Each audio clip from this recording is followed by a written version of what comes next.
마이크를 조금 높여주세요. 5월달은 가정의 달입니다. 우리 교회는 매년 5월달을 가정의 달로 지키는데 그 이유는 어린이 주일이 있고 또 어머니 주일이 있고 또 그래서 기도하지만은 또 더 큰 이유는 사실은 5월 28일 메모리얼 데이 우리 공휴일이죠. 전 국가적으로 공휴일인데 그래서 직장도 쉬고 또 학교도 문을 닫고 하는 그런 공휴일이 아닙니까?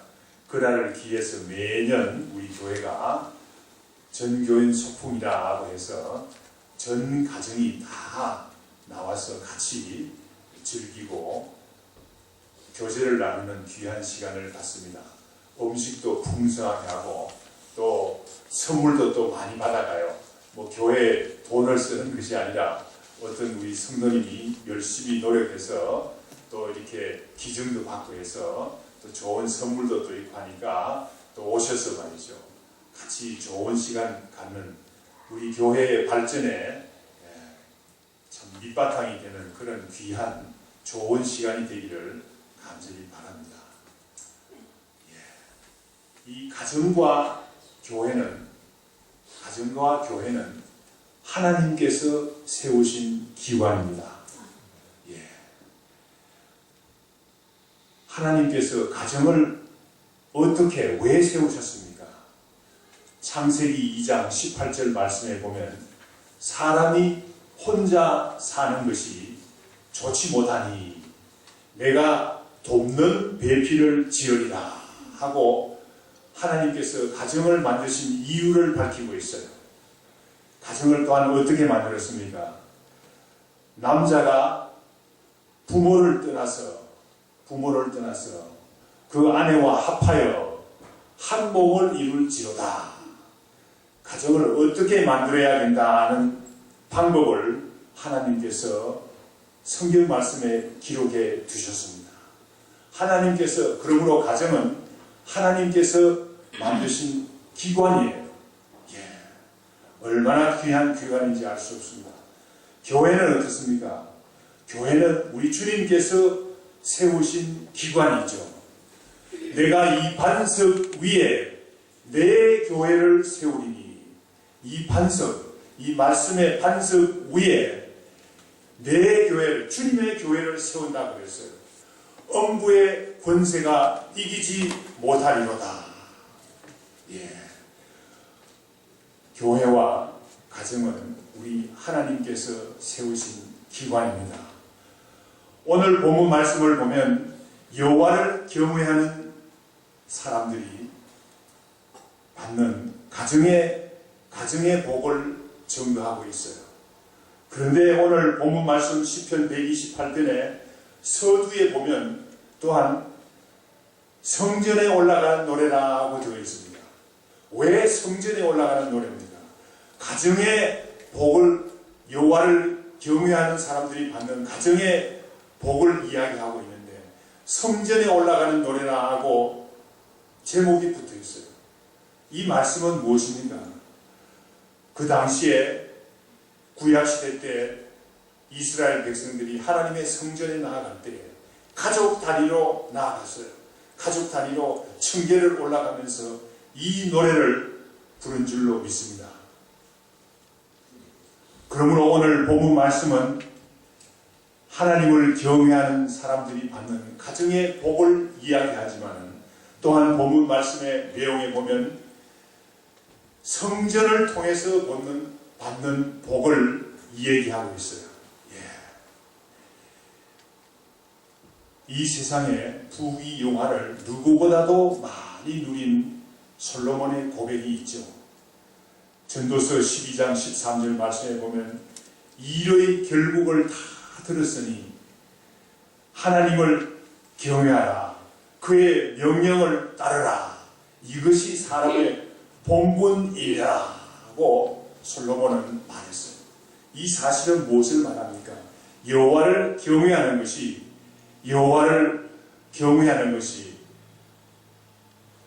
진정한 복을 얻는 길이다라는 사실을 증거하고 있습니다.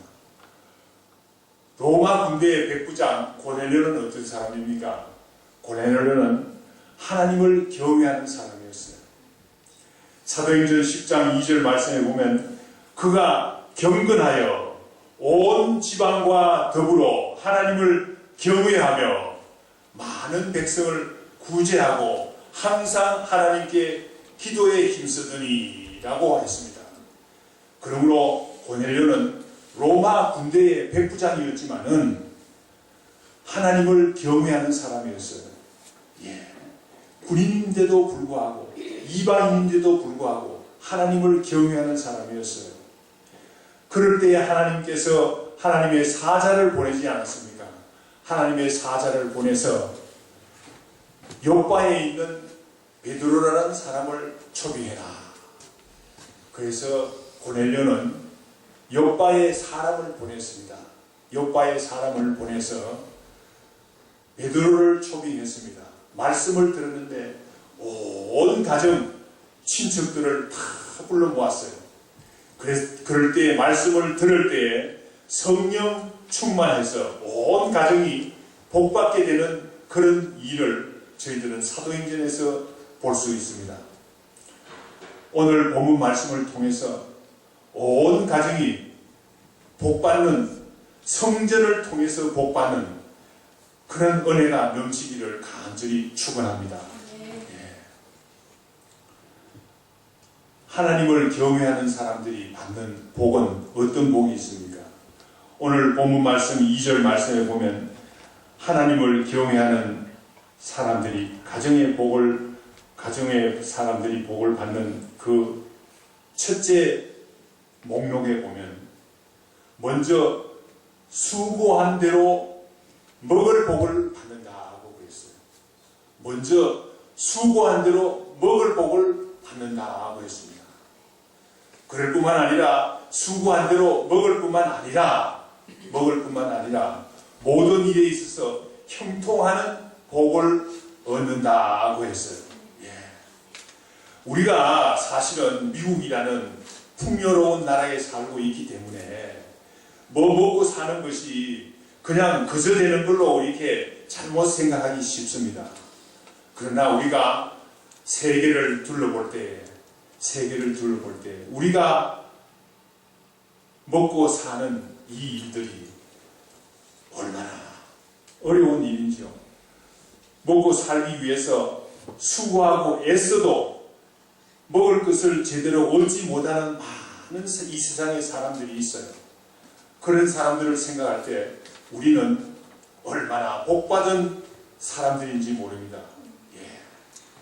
하나님을 경외하는 사람은 먼저 수고한 대로 먹을 복을 받는다고 오늘 본문 말씀 2절 말씀에서 증거하고 있습니다. 창조주 하나님을 부인하는 북한 사람들을 한번 생각해 봅시다. 하나님 없이 저들이 열심히 일하는 것 같으면 잘 먹고 잘 살 수 있을 것이라고 생각해서 70년간 열심히 일하지 않았습니까? 열심히 노력하지 않았습니까? 원자 폭탄도 만들고 뭐도 만들고 무기도 만들고 해서 대단한 업적을 자랑하는 것 같지만은 저들이 열심히 일해도 먹지 못하는 거예요. 먹을 것이 부족한 굶는 그런 일들이 일어나지 않습니까? 제가 오래전에 말이죠. 김일성의 회고록을 몰래 읽었어요. 그 몰래 읽었는데 거기에 보면 말이죠. 이런 예화가 나와요. 이런 예화가 나오는데 기독교인들이 말하는 기도의 의미는 없다. 그것을 증명하기 위해서 어떤 선생이 말이죠. 다음과 같은 실험을 했어요. 어떤 실험을 했는가 하면 학교 선생이니까 오전 수업만 하고 오늘 오후 수업은 없다. 학생들한테 다 이야기했어요. 그러면서 여기에서 기독교인 손들어라. 그러니까 몇 사람이 손드는 거예요. 좋다. 기독교인 아닌 사람 손들어라. 그러니까 많은 사람들이 손을 드는 거예요. 그러면 오늘 기독교에서 말하는 기도의 능력을 한번 보자. 시험해보자. 오늘 오후는 오전 수업만 하고 오전 수업은 없는데 오후 수업은 없으니까 기독교인이 아닌 사람은 나가서 열심히 다른 사람을 도와주고 일을 해서 돈을 벌어봐라. 그런데 기독교인들은 너희들 기도만 하면 된다고 그러니 기도만 해서 한번 먹을 것이 나오나 안 나오나 한번 보자. 그렇게 선생이 선언을 했어요. 그런데 그 기독교인이 아닌 학생들은 나가서 열심히 일했어요. 그래서 학생들이 어린 학생들이지만 돈을 한 푼, 두 푼 모았어요. 그러니까 그 먹을 것을 얻을 수 있죠. 먹을 것을. 그러니까 다들 돌아올 때 먹을 것을 사들고 돌아왔어요. 그런데 기독교인 학생들은 말이죠. 교실에 남아서 기도만 하고 있었으니까 먹을 것이 없죠. 배가 고프죠. 그러면서 그 선생이 말이죠. 그거 봐라. 기도에 무슨 능력이 있느냐? 아무 능력이 없다. 그러면서 기도해도 아무 소용이 없다. 라고 이렇게 기도의 능력을 부인하는 예로 김일성이 이런 이야기를 하는 것을 제가 보았어요. 얼마나 어리석은 예화입니까? 지금 보세요.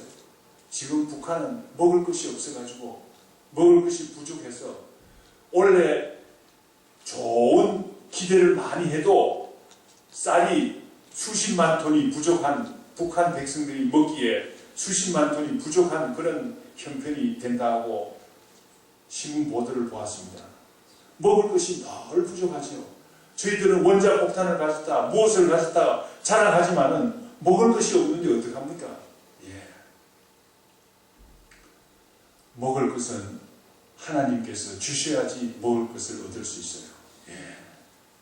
우리가 아무리 노력해도 먹을 것을 얻지 못할 수가 있어요. 말라기 3장 11절에서부터 14절 말씀 한번 보겠습니다. 말라기 3장 11절 12절 말씀 우리 다 같이 한번 교독하도록 하겠습니다. 제가 11절 말씀 읽겠습니다. 말라기 3장 11절 말씀. 만군의 여호와가 이르노라. 내가 너희를 위하여 메뚜기를 금하여 너희 토지 소산을 먹어 없애지 못하게 하며 너희 밭의 포도나무 열매가 기한 전에 떨어지지 않게 하리니.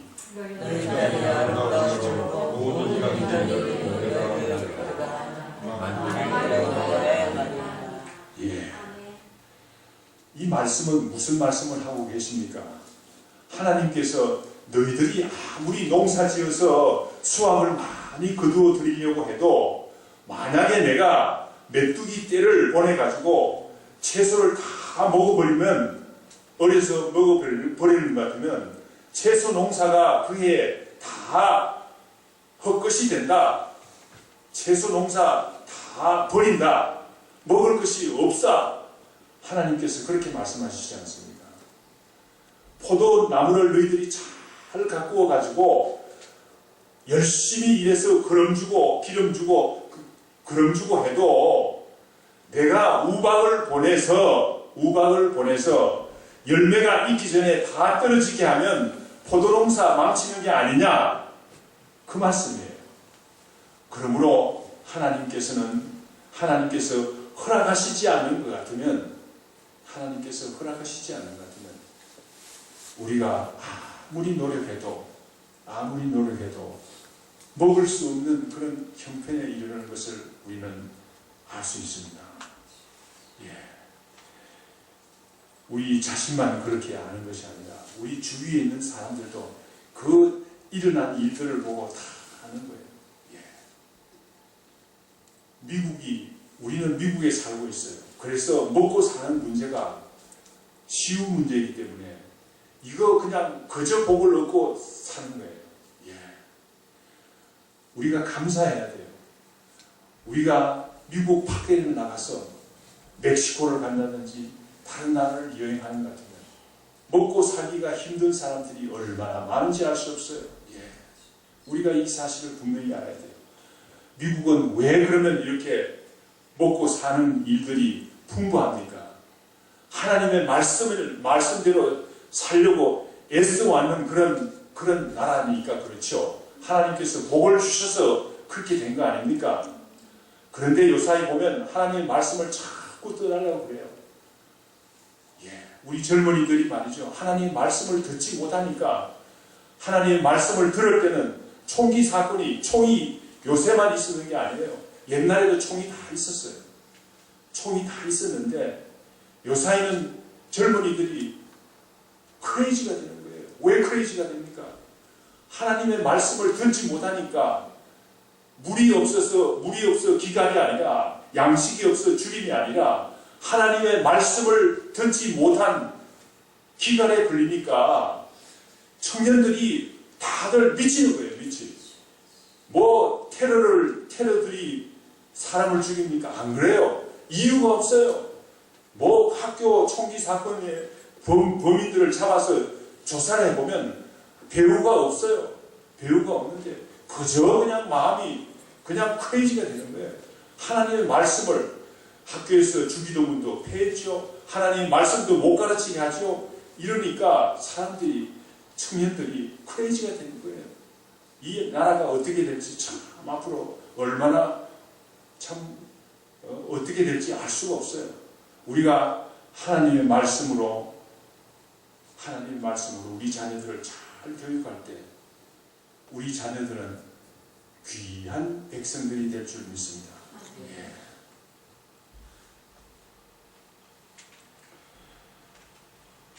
우리 한국도 말이죠. 우리 남한과 북한을 한번 놓고 비교해 봅시다. 남한이 뭐 대단한 거 있습니까? 대단한 거 없어요. 그런데 한 가지 틀린 사실은 남한에는 하나님을 경외하는 사람들이 많아요. 우리 선조들이 말이죠. 그 어려운 가운데서도 얼마나 하나님의 말씀을 붙들고 열심히 살았습니까? 그런 결과로 이와 같이 잘 사는 거예요. 이걸 알아야 되는데 이걸 모르고 한국 사람들이 똑똑해서 그런다 이렇게 생각하는데 그거 잘못 생각하는 거예요. 하나님께서 허락하셨으니까 메뚜기 떼를 보내서 채소를 먹지 못하게 하고 우박을 보내서 열매가 익기 전에 떨어지지 않게 하니까 우리가 그 열매를 먹는 거예요. 우리가 그 농사의 결과를 누릴 수가 있는 것입니다. 우리가 하나님께 기도할 때, 하나님께 나아갈 때, 하나님을 경외하는 삶을 살 때 우리는 먹고 사는 복을 누릴 수 있다 하고 형통하는 복을 누릴 수 있다 하고 성경 말씀은 증거하고 있어요. 이렇게 이야기하면 목사님 뭐 반드시 그렇지 않아요. 몰라서 그렇죠. 저는요 열심히 하나님 말씀대로 살려고 그러는데 그 일이 잘 안 풀리더라고요. 안 되더라고요. 암만 해도 안 되더라고요. 근데 저도 그럴 때가 있었어요. 저는 27년 전에 카나다에서 미국으로 이사를 왔어요. 근데 여기 오니까 얼마나 사람들이 믿음이 좋던지요. 그래서 저도 그 믿음을 배우기 위해서 열심히 성경 말씀 읽고 매일 성경하고 열심히 살았어요. 그런데 일이 안 풀리더라고요. 일이 안 풀려요. 어려운 일만 자꾸 일어나고 너무나 어려운 일만 자꾸 일어나고 그랬는데 나중에 말이죠. 보니까 하나님께서 시편 31편 19절 말씀을 주시더라고요. 시간 관계상 찾지는 않겠습니다. 하나님께서 경건한 자에게 복을 저장해 두실 때가 있습니다. 저장해 두실 때가 있습니다. 꼭 필요하다고 생각하는 사람은 집에 가서 혼자서 읽어보세요. 시편 31편 19절 말씀입니다. 하나님께서 복을 다 스토어해 두셨다가 한목에 필요할 때 싹 주시더라고요. 우리가 하나님을 경외하는 삶을 살 때 우리에게는 먹을 복을 주시고 형통하는 복을 주시는 줄 믿습니다. 아멘. 오늘 본문 말씀 3절에서부터 4절 말씀에 보면 하나님을 경외하는 자의 가정에 내리는, 온 가정에 내리는 복을 구체적으로 설명하고 있어요. 먼저 하나님을 경외하는 자의 가정의 안에는 결실한 포도나무와 같다고 했습니다. 성경에서 포도나무는 귀한 나무예요. 얼마나 귀한 나무입니까? 너무나 귀한 나무죠. 예. 그런데 그 귀한 나무가 결실을 했으니까, 포도가 주렁주렁 달렸으니까 얼마나 아름답고 더 귀해 보이겠습니까?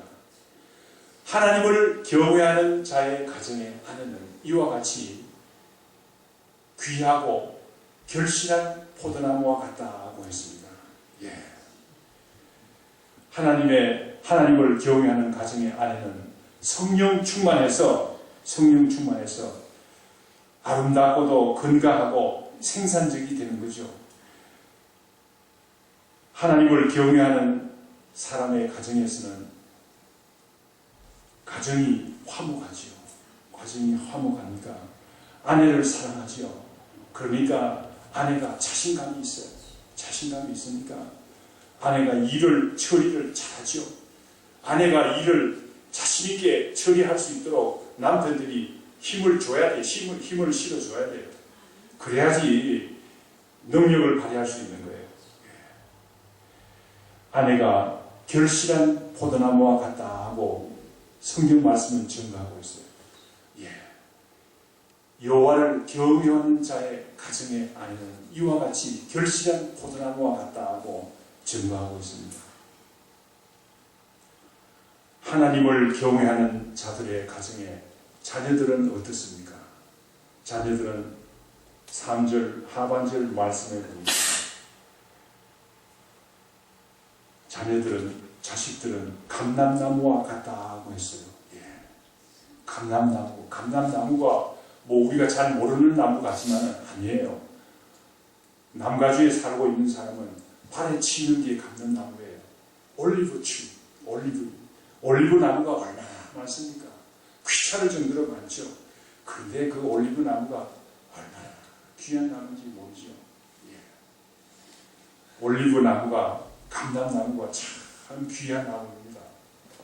여러분들, 올리브 나무는 얼마나 생명력이 강한지 알 수 없어요. 올리브 나무를 제거하기 위해서 둥치를 탁 잘라버리죠. 그래도 그 둥치에서 말이죠, 싹이 나서 자라나는데 얼마나 열심히 자라나는지 알 수 없어요. 시퍼렇게 자라나는데 얼마나 생명력이 강한지 알 수 없어요. 수백 년을 사는 나무가 감람나무, 올리브 추리라는 것입니다. 예. 올리브 추리는 기다려야만 열매가 열려요. 올리브 나무를 심어놓고 16년에서 17년을 기다려야만 열매가 열리는 것이 올리브 나무입니다. 감람나무입니다. 예. 우리 자녀들 이 감람나무와 같이, 올리브 추리와 같이 팔에 치는 우리 자녀들 대수롭지 않아요. 그렇지 않아요. 얼마나 귀한 자녀들입니까? 예. 하나님을 경외하는 자의 가정의 자녀들은 이와 같이 귀한 감람나무와 같은 귀한 자녀들입니다. 우리가 이 사실을 찬양해야 되겠습니다. 감람나무 열매는 얼마나 귀한 식용유가 됩니까? 여러분들 올리브유를 많이 드세요. 올리브유를 많이 드시면 건강에 좋아요.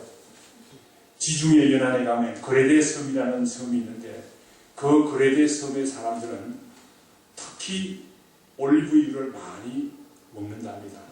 그런데 그 섬에 사는 사람들은 심장병과 암의 발생률이 현저하게 낮다는 보고가 있어요. 그러므로 감람나무유는 얼마나 귀한 기름인지 알 수 없어요. 식용유인지 알 수 없어요. 예. 올레익 애시드가 65%에서 85%가 되는 귀한 그 올리브나무에서 나는 기름이 바로 올리브유가 아닙니까? 감람유가 아닙니까?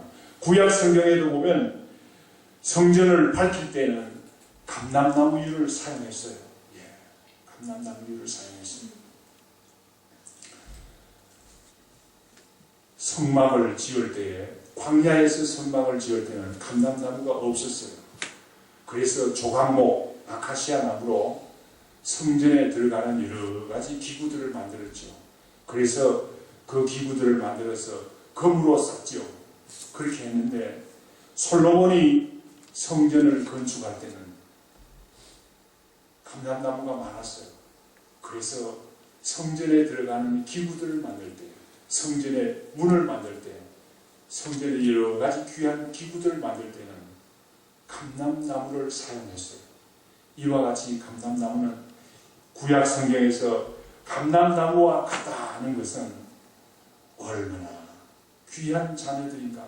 그 자녀들이 자라나서 앞으로 귀한 일을 하는 귀한 존재가 된다는 말이에요. 예. 우리 교회에 나오는 모든 성도님들은 하나님을 경외하는 가정이 다 되어서 자녀들이 감람나무들과 같이 앞으로 귀한 자녀들이 되기를 간절히 축원합니다. 예. 오늘 본문 말씀 마지막으로 5절에서 6절 말씀을 보면 하나님께서 하나님을 경외하는 사람들에게 내리시는 복을 이야기하고 있는데 성전을 통해서 복을 내리신다고 증거하고 있습니다. 5절 말씀 우리 다 같이 한번 읽어보겠습니다. 여호와께서 시온에서 내게 복을 주실지어다. 너는 평생에 예루살렘의 번영을 보며. 예. 하나님께서 하나님을 경외하는 사람들에게 복을 주시는데 어떤 복을 주시는가 하면 시온에서 복을 주시는 거예요. 시온에서. 시온은 어떤 곳입니까? 예루살렘 성전이 있는 곳이죠. 예루살렘 성전이 있는 곳을 말하죠. 예루살렘 성전은 하나님께서 계신 곳이죠. 여호와를 경외하는 사람들에게 주시는 복은 성전을 통해서 신약 시대를 살고 있는 우리에게는 교회를 통해서 내리시는 복을 이야기하고 있는 거예요. 예. 너희가 예루살렘의 번영을 보며, 예루살렘의 번영이라는 것은 성전이 있는 예루살렘의 번영이라는 것은 교회의 번영에 참여한다는 말이에요. 하나님을 경외하는 사람들은 교회의 번영에 참여하는 사람이 된다는 말이죠. 그럴 뿐만 아니라 오늘 본문 말씀 6절 말씀 우리 다 같이 읽어보겠습니다. 6절 말씀 내 자식의 자식을 볼지어다. 평강이 있을지어다. 5절 6절 말씀은 5절 말씀을 이야기하고는 6절 말씀이 설명하고 있어요. 예루살렘의 번영을 보며 시온에서 복을 주는데 어떤 복을 주시는가? 내 자식의 자식을 본다는 거예요. 내 자식의 자식을 본다는 거예요. 성전을 통해서 받는 복을 받을 때에 우리의 자식의 자녀들, 대대 손손 복받고 사는 백성들이 된다는 거예요. 얼마나 귀한 말씀인지 알 수 없습니다. 성경에 보면 성전을 잘 봉사해서 복받고 대대손손 복받은 사람들이 여러 사람이 있죠. 그 중에서 한 예를 보여드리겠습니다. 역대상 13장 13절에서 14절 말씀 한번 찾아서 읽겠습니다. 우리 귀한 말씀이니까. 역대상 13장 13절 14절 말씀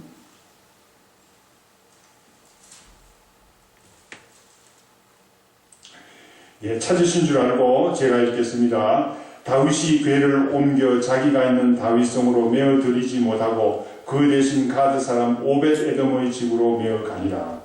하나님의 오벳 에돔의 집에서 그의 가족과 그의 시작했습니다. 여호와께서 오벳 에돔의 집과 그의 모든 소유에 복을 내리셨더라. 이 말씀은 그 배경이 좀 설명이 필요하죠. 오벳 에돔이 하나님의 언약궤를 석 달 동안 잘 섬겨서 복 받았다는 이야기인데 어떤 연유로 복을 받았는지 다윗이 왕이 되자 예루살렘으로 수도를 옮겼는데 그 당시에 하나님의 언약궤가 기럇 여아림이라는 시골에 있었어요. 방치된 상태로 있었어요. 그래서 다윗이 하나님의 언약궤를 다윗성으로 가져오기 위해서 여러 가지 예를 많이 썼어요. 기도도 많이 하고 사람들을 모으고, 그래서 역대상 13장 말씀에 보면 많은 사람들을 통해서 악기를 동원하고 해서 하나님의 언약궤를 잘 모셔오기 위해서 사람들을 동원해서 일을 보냈어요. 그런데 그 언약궤를 실은 수레가 타작마당을 지나는 가운데 소가 말이죠, 갑자기 뛰는 거예요. 갑자기 뛰니까 그 웃사라는 사람이 그 언약궤를 잡으려고 탁 잡았는데 하나님께서 진노하셔가지고 그 웃사를 말이죠, 그 자리에서 즉사하게 하셨어요. 사건이 일어난 거예요. 총기 사건이 일어난 것과 같이 사건이 일어난 거예요. 이거 얼마나 참 허무한 이야기입니다. 하나님께 언약궤를 더 잘 모시기 위해서 이렇게 했는데 이것으로 인해서 사람이 죽은 거예요. 그러니까 다들 그냥 겁을 내고 다들 언약궤를 멀리하고 그러는 거예요. 아무도 언약궤를 받으려고 마음먹는 사람이 없어요. 그 사람 죽는데 그런데 오벳 에돔이라는 사람이, 가드 사람 오벳 에돔이라는 사람의 집에서 받아들였어요. 우리가 언약궤를 받겠습니다. 가드 사람이라는 것은 오벳 에돔이 이방인의 피를 갖고 있다는 거죠. 이방인의 후손이라는 그런 말이 아닙니까? 비록 이방인이었지만은 오벳 에돔은 그 어려울 때 아무도 언약궤를 맡으려고 그러지 않은데 우리 집에 모시겠습니다. 하나님의 언약궤를 자기 집에 모셨어요. 단 석 달 동안을 모셨어요. 그런데 하나님께서 어떻게 하셨습니까? 오벳 에돔의 집에 복을 내리시고 자녀들이 그 소유의 모든 소유에 복을 내리셨다고 성경 말씀이 증거하고 있어요. 우리가 교회를 잘 섬길 때 하나님께서 주시는 복이 있어요. 자손 대대로 받는 복이 있어요. 우리가 이 사실을 잘 기억해야 될 줄 믿습니다. 오벳 에돔이 자손 대대로 복을 받았습니까? 예, 받았지요. 성경 말씀에 보면 역대상 26장 4절에서부터 8절 말씀에 보면 제가 요약해서 드리겠습니다. 오벳 에돔의 사람들은 이 일로 인해서 성전에 봉사하는 사람들이 되었어요. 성전에 봉사하는 사람들이 되었다고 나와 있을 뿐만 아니라 아들들이 8명이 있었는데 그 아들들이 말이죠, 하나같이 다들 다스리는 자가 되었다는 거예요. 다스리는 자라는 것은 무엇을 의미합니까? 다른 사람이 신뢰하는 사람이 되었다는 거예요. 다른 사람이 오벳 에돔의 그 아들들은 정말 믿을만해. 우리가 다스리는 사람으로 모시자. 다스리는 사람이 되었다는 거예요. 그리고 보면 오벳 에돔의 8 아들들은 다 큰 용사가 되었다 하고 성경 말씀은 증거하고 있어요. 그럴 뿐만 아니라 오벳 에돔의 8 아들은 능력이 있어 임무를 잘 수행하는 사람이라고 역대상 26장 4절에서부터 8절 말씀에 기록되어 있습니다. 여러분들 궁금하시면 집에 가셔서 잘 찾아보세요. 우리가 시간이 부족하기 때문에 찾아보지는 못하겠지만은 여러분들 다들 찾아보시고 성전을 위해서 봉사하는 것 같으면 하나님께서 자손 대대로 주시는 복이 있다는 사실, 우리 이 사실을 잘 기억하고 이 자리에 참석하신 우리 모든 사람들 한 분도 빠짐없이 진실로 하나님의 성전을 잘 봉사해서 하나님을 경외하는 마음으로 성전을 잘 봉사해서 복의 복을 받을 뿐만 아니라 먹고 사는 일에 복을 받을 뿐만 아니라 자손 대대로 받는 귀한 복을 받으시기를 간절히 축원합니다. 다 같이 기도하겠습니다. 아버지 하나님 감사합니다. 우리가 먹고 사는 일이 그저 되는 일인 줄 우리가 알았습니다. 그러나 우리 하나님께서 다 허락하심으로 이런 일이 있는 줄 믿습니다. 먼저 감사할 수 있도록 인도하여 주시옵시고, 아버지 하나님, 성전을 통해서 봉사 잘해서 아버지 자손 대대로 복받고 사는 귀한 우리 성도님들이 되게 인도하여 주시옵기를 간절히 빌고 원하옵나이다. 이 모든 말씀 예수님 이름으로 기도드립니다. 아멘.